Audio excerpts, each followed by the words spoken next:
Hello, flower friends. Today, I'm so excited because this is a really hot topic in the wedding industry. I have seen brides posting in all the Facebook groups that I'm in looking for social content creators. So, this is actually something that is a newer thing, but I'm super excited because as florists and as even like brides, like having that content and capturing that day is so important. And this is what my friend Grace at Grace Myler Media and the Wedding Edit does. And I'm inviting her today to talk a little bit about it because building a brand and really creating that content is so critical. And what better of a place to do it when you're actually working? So, Grace, if you could tell us a little bit about yourself and just kind of share about your business, that would be amazing. Absolutely. Thank you so much for having me. I'm so excited to be able to share a little bit more about kind of my business and journey and hopefully lend some tips and tricks that can, support either couples who are looking to kind of hire a wedding content creator or vendors and florists who are kind of in the space and kind of wanting to, enhance their social media presence. I originally started Grace Myler Media about 4 years ago, primarily focused on social media management and content creation specifically for businesses and business owners. So that was kind of where I got my real kind of start in the kind of social media realm, working directly with businesses. And it kind of in 2023, I had started working with some wedding professionals with their social media. I'd worked with makeup artists, wedding dress stores, and that was kind of the beginning of wedding content creation as far as it being a service offered to couples and having a wedding day content creator. And so at the time, there it was still very new in Minnesota. There was not a ton of offerings when it came to wedding day content or even in the Midwest as a whole. Yeah. And so some couples had seen content that I was doing for wedding dress stores or wedding makeup artists, and they were like, "Hey, could I hire you for my wedding? Would you do wedding day content?" And at the time for me, it was such a creative outlet and so different from what I do, for a business. I think what I've learned over the past few years is my favorite part about what I get to do is that kind of in-person content capture, editing videos. Like that is probably the thing that I love most about my job. And so I Mhm. loved that weddings was going to someone's special day, capturing all those really special moments, and then kind of being able to do that kind of visual storytelling through putting together these short form videos that couples were able to kind of relive their wedding day and also have that so quickly. And so that was 2023, and that was my first year doing weddings. I had 3 brides that year, and it was a really exciting kind of creative outlet for me. And then in 2024, I just truly fell in love with the wedding industry. I fell in love with working with couples, and that was kind of when our team started to grow and evolve. And then I officially kind of separated the businesses. So I have Grace Myler Media. That is kind of, we have a dedicated team that focuses on working with businesses, social media management, event content, specifically kind of more towards businesses and business owners. And then the wedding edit is kind of our branch and our separate team that does wedding day content creation and specifically works with couples and brides and vendors as well. So now we kind of have both branches of the business to both be able to serve clients and businesses as well as now the wedding side of things, which is just grown. I now have a team of myself and 9 wedding day content creators on that team. And so it's been such a blessing and such a fun experience to be able to find that passion and kind of grow that side of things as well. That is crazy. You're busy. I am busy. Typically, again, a Monday through Friday is more the business side of things, and then weekends is weddings. But it's been so fun, and I love it so much. I love my businesses, I love my couples, and it's such different work because for business, oftentimes I'm planning content and concepts month after month and for a longer period of time. And so weddings is such a different creative outlet as far as being able to go to a wedding day, capture these really special moments, put together those edited videos. And then, for me, that kind of wedding is kind of completed. So it's nice. I like to have both. And now being able to kind of build teams on both ends definitely helps support as both businesses are continuing to grow. So, from a social perspective, so you like help strategize, and do you just do video content for businesses or do you do both? For sure. So on the Grace Myler Media side of things, we do kind of a little bit of everything. We do social media management and then content creation. So for our social media management clients, those are kind of the clients that we're kind of doing a little bit of everything as far as planning out content calendars, strategy, copywriting, creating graphics, creating stories, editing reels, kind of all of that is kind of what that kind of typically looks like. And then we also do content creation typically for either like an event or a business launch or a business that maybe they're not ready to fully outsource their social media, but they're wanting some kind of elevated video content. So we'll do kind of either bi-monthly or one-off kind of content projects for that too. So really kind of services designed to support business owners, especially because I think as a business owner, you wear so many hats and you can't be good at everything and you also Right. really are going to enjoy everything. And so my team and I love all things social media, content, all of that. And so it's really awesome to be able to step kind of alongside businesses and be able to lend support in that way. So, since you're helping, like, you help develop strategy for people's social media and like help them basically execute that strategy, because that's one thing that most creative business owners and especially wedding professionals, it's just not their strong suit. What do you think makes a social media, account successful? Like, what are some things that you like really try to infuse or bring into a, like, let's just say a florist Instagram or social media that really helps kinda turn up the dial? Absolutely. I think the biggest thing when it comes to social media is each platform is a little bit different and things are also constantly evolving. Mhm. A year ago, I would have said 100% video content and reels was where we were kind of putting a lot of emphasis and a lot of focus on. And while that is still the case, it also right now I'm seeing for a lot of my businesses and a lot of my clients that carousel posts, so kind of Yeah. those swipe through posts, those are sometimes even outperforming reels and as far as Yeah. getting new engagement and things like that. And so I think that being adaptable is really important. And when it comes to working with a business, being able to kind of notice when things are shifting and notice when things are changing and being able to kind of help have those conversations as far as, hey, I know we maybe last month did 8 reels, but I think maybe we should do 5 reels and add a couple more carousel graphics because Yeah. those be driving more traffic and new engagement. And so I think being able to be adaptable to change is really important when working with a business. I think a lot of times too, what I think of for a lot of my business owners is when it comes to creating content, a lot of times too, I'm thinking of what is someone going to save and what is someone going to share. I think I don't necessarily look as much as how many likes a post is getting. I typically am looking more at is this something someone's going to save? Or are they going to share it? Are they going to send it to someone else? And then when it comes to when we're pulling analytic reports each month, those are the things that I'm kind of a little bit more dialed in on as far as then kind of seeing what post performed well in that manner. And then that's what I'm using to create additional ideas or following some of those patterns. Because a Mhm. lot of times someone's going to share something as an idea. They're gonna share, "Oh, look how beautiful. I love this floral art." They're sending that to a friend or they're sending that to their mom. They're sending that to grandma. Mm. "What do you think of this?" Or they're saving it, someone who's just, using a bride and a florist as an example. A bride's gotten engaged. They're starting to put together their mood board. Maybe they're going on Pinterest. Maybe they're on Instagram and they're starting to save their ideas to a folder. I know as someone who got married in the past year and a half, that's what I was doing is I was seeing things on Instagram and I was saving Yeah. it to wedding inspiration.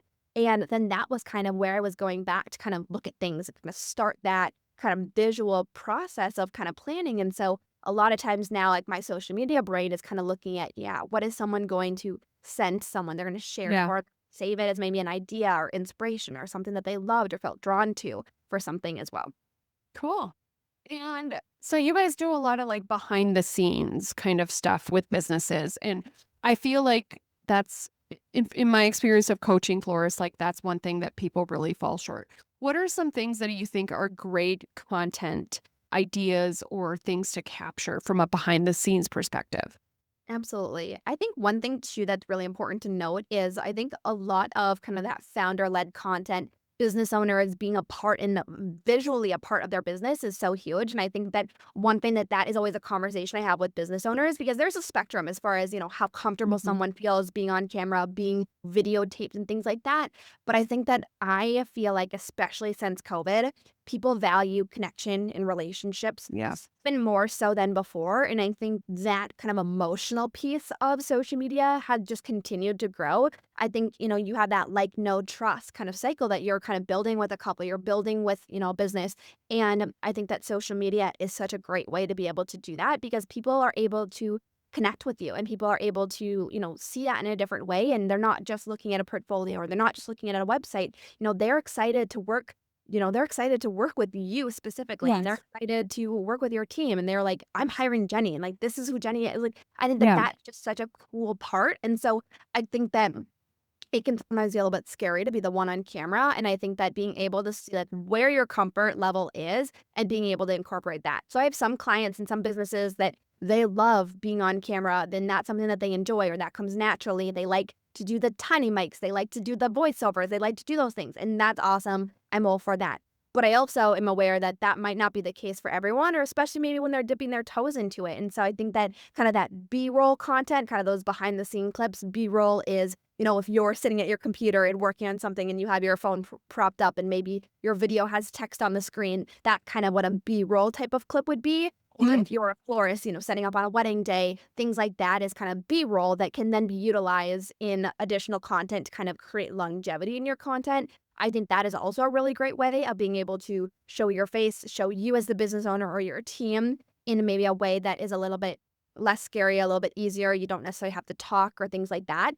That's also something that we do for a lot of our business owners is like each month when we're going in to create content, getting a lot of great B-roll is great because you can continue to utilize that content. You can continue to kind of recycle and repurpose some of that stuff as far as using some of those B-roll clips and adding copy on the screen, and being able to kind of give that content a more prolonged life. So a lot of times as far as ideas, being able to just really stock up on B-roll of you in action, of you creating and of you being in your space. I think people love to not just see the work, but they love to see the people working. And again, that connection piece I think is so huge in building your kind of brand authority and kind of that brand presence. So I Yeah. think B-roll, having some really great B-roll is really great, especially of, not even just the work, but also you creating and kind of putting that together. And So, again, like, the creating part, like, what are some so, like, if you're making a centerpiece or if you're like, what are some B-roll content ideas from a florist perspective? for sure. So I think that, yes, all the way from, you're starting to pull the pieces, kind of showing, putting together a centerpiece, putting together a bouquet, and then even a couple clips of what that finished bouquet looks like. Or on a wedding day, you got the head table and maybe like even just video clips of you like setting those centerpieces on, kind of the more the finished product and things like that is kind of different B-roll that I would incorporate. I think another like kind of content idea that can be great is I think people love the day in the lifestyle videos. I don't think that those are Mm. going anywhere anytime soon. I think those Right. are also kind of ways that are really easy to be able to kind of get some of those footage, grabbing your Starbucks on the way to a wedding day, unloading the vehicle, bringing everything in, and then being able to kind of show maybe just even a couple seconds of different parts. Again, putting together the kind of finishing touches, putting together pieces on your head table, things like that, to be able to kind of show that process. I think people really Yeah. enjoy to see that. And so you kind of talked about, like, talking head videos. Do you think that those do and just in case anybody doesn't know what talking head videos, basically you just talking directly into the camera. Do you think that those are performing well, or what's your thoughts on those? Just like I call everybody should be doing an elevator pitch of like who I am and why you should be working with me as like kind of a staple in their social media. But how are those type of videos performing right now? For sure, absolutely. I think it depends on the industry and it depends on the business. I think those are things that I think are great, and we always experiment and utilize that in our strategy, and then we kind of adjust. Did that perform well? Did the longer form version of that perform well? Something that's more like 60 to 90 seconds. Did the kind of more 20-second kind of talking video perform better? Do we like the talking and use that as a voiceover on B-roll clips? And so I think a lot of times I am a big proponent for talking videos because, again, I think as far as building brand authority and connection with people, I think that's so great. I know that that is something that we do a lot with on our team, and it's great for couples to be able to see. If they're not working with me directly, when they're working with Kenzie or they're working with Evie and Sunji, they're able to see like who is that person I'm working with, and being able to, again, you're building that connection and authority piece. So I myself am always going to be a big proponent of talking videos if that's something that you're comfortable with or kind of can get to a comfort level with. I do think it's a really great tool. Even as far as, if sitting down and talking to a camera is a little bit more intimidating, even jumping on your Instagram story is something that's a little bit more casual Yeah. and being able to show your face and have more of that, again, that connection piece, I think is always great. Again, that's something that I would typically kind of vary kind of based on, looking at analytics and seeing what's performing well is kind of where I adjust strategy when I'm working like with a social media management client. But I'm always a big proponent for having that in some capacity. So I think the biggest, I think, mistake people can make too is if you're going to a businesses or a wedding vendor or florist, their Instagram, and if you can't even figure out who the business owner is or Yes. what their name is or anything, I'm like, I don't even like Or what state I, they're in. who am I emailing? Who am I Yep. inquiring with? Like I can't even find your name. I think that, can definitely be probably a hindrance for some people. And again, that brand authority I think is super important in any industry, especially in the wedding industry. When there are so many amazing vendors, being able to have that connection piece I think is so important because I know that not every couple is going to connect with me. I'm not for everyone. And I think that the people that you're meant to work with, like they're going to find you and they're going to connect with you. And your social media is one piece of that. And it's kind of like your resume. And I think especially with younger couples and kind of this next generation, they're looking at social media a lot more than couples in the past I have been know. when it comes to their vendors. And even TikTok has been a huge one where I am seeing a lot more brides that are looking on TikTok or even that are finding us through TikTok. And so I think that is just going to continue to be a kind of driving force as far as inquiries and connecting with new couples. Yeah, it's not going away. No, But absolutely not. for the person who isn't, this isn't their strong suit or they don't have the capacity or whatever, like, how does like, somebody handling your social media, how does that work? Just explain, like, how you work with a client and what that, because I think social media management, like, is something if you're not doing it and you don't have the capacity, it can't be ignored. You gotta try to figure out how you can get it done, and I know a lot of people are worried about, like, "Well, I don't know what they're gonna post or whatever." Like, it's very teachable, and it's very coachable to be like, "I like this, I don't like this," but I don't think people even understand that you can have someone help you like you guys do. So explain, like, how you help manage someone's social media. Absolutely. So I think a big thing for me and kind of our team is when I'm looking at social media management and working with a business or working with a wedding professional kind of on the business side of things, I want to be able to take something off their plate. My goal is to be able to utilize the things that I love and that are my strengths to be able to support a business so that they can do more of what they enjoy doing and what they love doing. Whether they don't have the time or the capacity for social media or whether it's something that's not their strong suit or not something that they are, love to do. That's kind of really with our goal. And I think a lot of the conversations that we have with business owners typically for kind of our full management clients. And what I mean by that is kind of the clients that we're working with a little bit more longer term or, 3 months and we're doing kind of full social media management. That is typically what we're doing is we're kind of going over with the business owner some of their goals, what they're hoping to get out of it, what they maybe are struggling with, what they want to incorporate more. A lot of times, all of our packages typically include at least an hour of in person content creation per month. And so I would say we do love working with local businesses. And I also love it, and our team loves it because I love being able to go in person and to build those relationships. Yeah. I'm such a connection person. And so that is a huge part of why I really love working with Minnesota businesses. And so typically an hour of in-person content is included every month. And that is a great way for us to be able to have updated video content, updated things that we're able to use for social media. And of course, we work with businesses out of state as well, where maybe we send them a shot list of things that they're filming. But a lot of times that we're doing that content creation and then we're planning out a content calendar. So for example, at the end, towards the end of March, we're putting together or we're sending off our finished content calendar for the month of April. And that's going to say, let's say there's 12 posts for that month for that client. That content calendar is going to show what is the Instagram grid going to look like for that calendar month? What is each individual post or those carousels going to look like? What's reel going to look like? What's the cover photo going to be? All of that is included in that. And then as well as caption and hashtags, any of that. And so the goal is that we're sending that off to a client. They're able to provide any notes, any feedback, approve content, or if there's anything that needs to be edited. We're doing edits within 48 hours. And then the goal is that they know, okay, Grace and her team, I've approved this. They've made any edits. Everything's good to go. They're going to take care of it as far as the actual posting and managing for the month of April. And so that is kind of really our goal and kind of our workflow when it comes to social media, kind of that full management is being able to kind of take that off a business owner's plates and then being able to kind of connect that one time a month to be able to go in person, film additional kind of assets for social and be able to kind of review what's working and what we maybe want to do more of.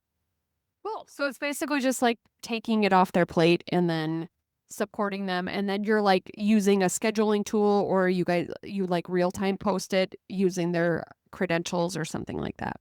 Yeah, so we typically log into our clients' accounts and we typically are doing in kind of more real time posting. I think what I have found is a lot of It times performs scheduling. better.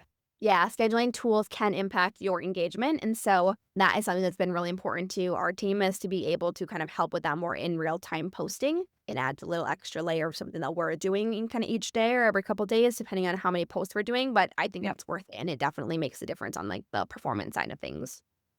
So what size of business do you need to be to have your social media like handled? Do you have any guidance on like, I had someone tell me a business coach who had a very successful podcast that coached. entrepreneurs. And she's like, unless you have $1 million business, you should be doing your own social media. That's crazy.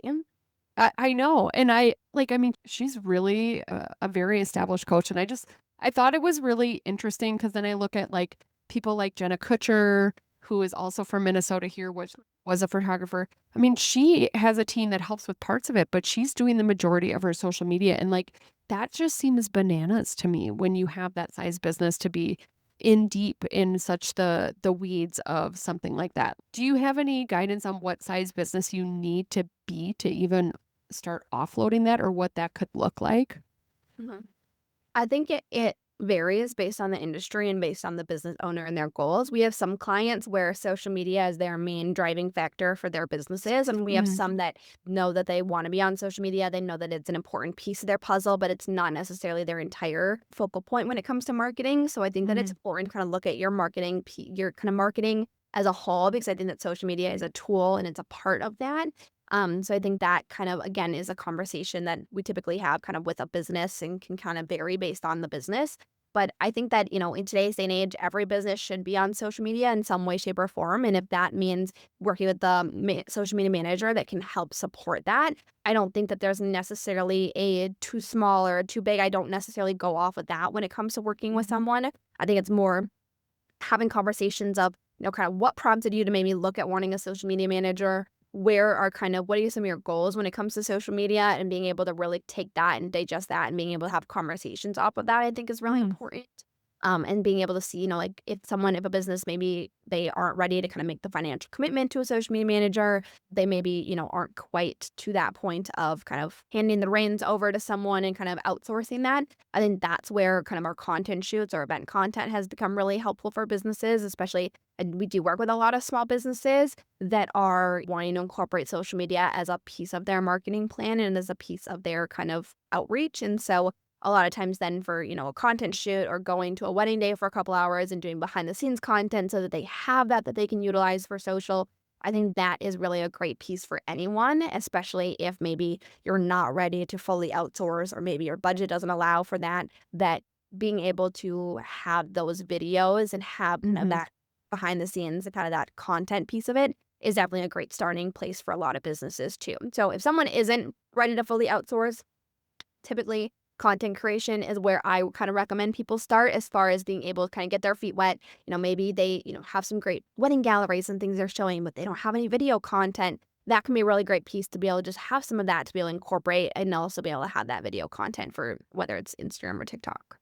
So there's really like no too big or too small. It's really just like what your goals are and what you want to accomplish and really looking at like also just your capacity. And I do think that this is one of the easiest things to get dropped as a priority in someone's business. And I think part of that is the feelings that come up with showing up. And also, I feel like a lot of people judge themselves based on the performance of their posts. And do you have any like kind of tips or strategies of like, if somebody is just like totally feeling imposter syndrome about posting or showing up, like ways that you've helped someone or a business or even yourself overcome that? For sure. I think the biggest thing too is having these conversations is so important, because I think oftentimes as a business owner, a lot of times you have these feelings and you have those thoughts and you think like, I'm the only one that's feeling this or I'm the only one experiencing this. And then you start to have conversations with other business owners. You're Mhm. like, wait, you have imposter syndrome too? Where like you had that same thought when you did X, Y, or Z or saw X, Y, or Z. I think that that is just such a real and big piece of being a business owner. And also in today's day and age with social media, I try to remind myself, and I know that, comparison is the thief of joy. And Yep. I am the first to say that, yes, I have had imposter syndrome. Yes, I continue to. And I think that is something that is always going to be there. But I think that also not letting that be a hindrance and being able to continue to put yourself out there and being able to kind of build that confidence with, sometimes there are times where maybe I need to kind of shut the work phone off. I did my posts, had my things scheduled for Yep. clients, but maybe like I myself need to not be scrolling on my business Instagram consuming. Yep. I think sometimes overconsumption can definitely lead to imposter syndrome, Yep. and to getting in a kind of that comparison cycle. But I think that those are the moments when sometimes I think it's okay to take a step back as far as looking at your own socials and things and consuming too much. I think it's important, and also, those are the moments I think too where, you kind of also need to sit back and, like, look at what you have accomplished, and being able to have gratitude rooted in that, I think definitely helps because it is hard, and I think, again, those are conversations that a lot of times aren't necessarily always had. Yeah.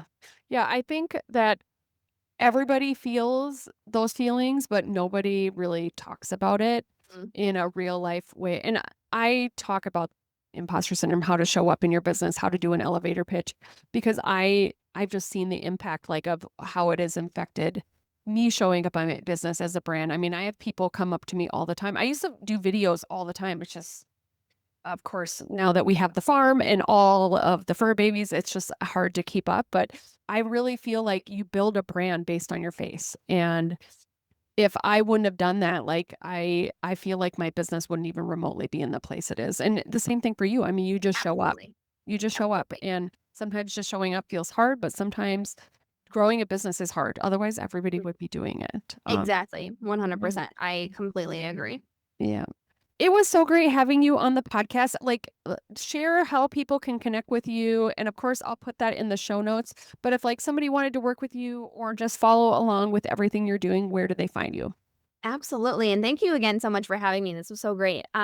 For Grace Myler Media, that is our Instagram and TikTok is Grace Myler Media. That is all things social media management and working with our business clients. And then the Wedding Edit by GMM, that is for all of our couples. That is where we share all of the wedding day content kind of on that side of things. Perfect. Well, I will put those in the show notes, but it was so great having you. And thanks so much for coming on. Thank you.